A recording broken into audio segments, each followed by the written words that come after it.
سیدنا حسان نے حضرت رسول اللہ کا دفاع کیا اور آخر میں الفاظ کہے تو کیا کہے؟ وَأَحْسَنَ مِنْكَ لَمْ تَرَكَتْ عَيْنِي وَأَجْمَلَ مِنْكَ لَمْ تَلِدِ النِّسَاءُ خُلِقْتَ مُبَرًّا مِنْ كُلِّ عَيْبٍ كَأَنَّكَ قَدْ خُلِقْتَ كَمَا تَشَاءُ۔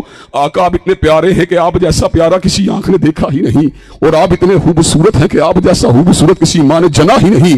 یوں محسوس ہوتا تھا آپ اللہ کی بارگاہ میں کھڑے ہیں، اللہ کو کہہ رہے ہیں اللہ مجھے ایسے بنا، مجھے ایسے بنا۔ حبیب آپ کہتے چلے گئے، رب آپ کو بناتا چلا گیا۔ حضرات گرامی قدر، جس کی تعریف میں بڑے بڑے شعراء اپنے قلم کو چلاتے رہے، جس کی منقبت کبھی حضرت حالی نے الفاظ میں کی تھی، اتر کر ہیرا سے سوئے کو آیا اور ایک نسخہ کیمیا ساتھ لایا، مسے خام کو جس سے کندن بنایا، کھرا اور کھوٹا الگ کر دکھایا۔ اور کسی اور کہنے والے نے کہا تھا یا صاحب الجمال و یا سید البشر من وجهك المنیر لقد نور القمر لا يمكن الثناء كما كان حقه بعد از خدا بزرگ توئی قصہ مختصر۔